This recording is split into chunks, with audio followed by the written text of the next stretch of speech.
So now we'll go to our third researcher-practitioner fellowship team, and this is a partnership between American University and the Victim Rights Law Center. So Jane or Stacy, I'm not sure which of you is on and is going to speak. If you could yes, can you hear me?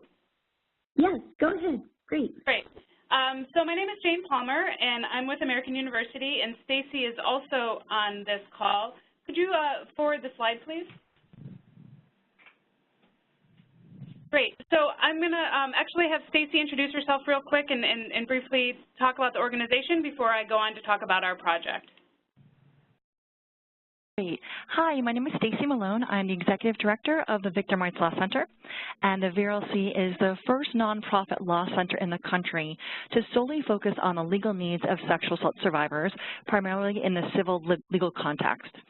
So we represent over 1,000 sexual assault survivors a year, mostly with their civil legal needs, and on about 3,000 individual legal matters. And we have 4 offices in Massachusetts, 1 office in Portland, Oregon, and we have 4 national training programs. So we serve survivors directly, and then we train other service providers how to strengthen the response to sexual violence. Great. Thank you, Stacy. So Stacy and I have been working together for about 4 or 5 years now on a multi-phase project, and so we're in a later phase of this project than maybe some of the other grantees.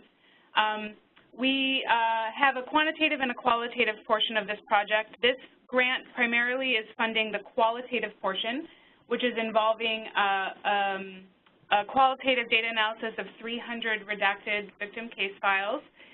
And these could be on issues related to privacy, safety, housing, education, employment, immigration, LGBTQ issues, some advocacy related to the criminal justice system, and some issues related to financial issues survivors may be facing.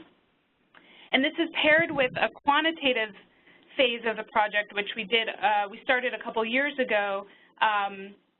I won't go into too much detail. I don't want to go into the weeds too much, but basically the quantitative data comes from the client database, basically, again, redacted. No personally identifiable information has been shared with my team.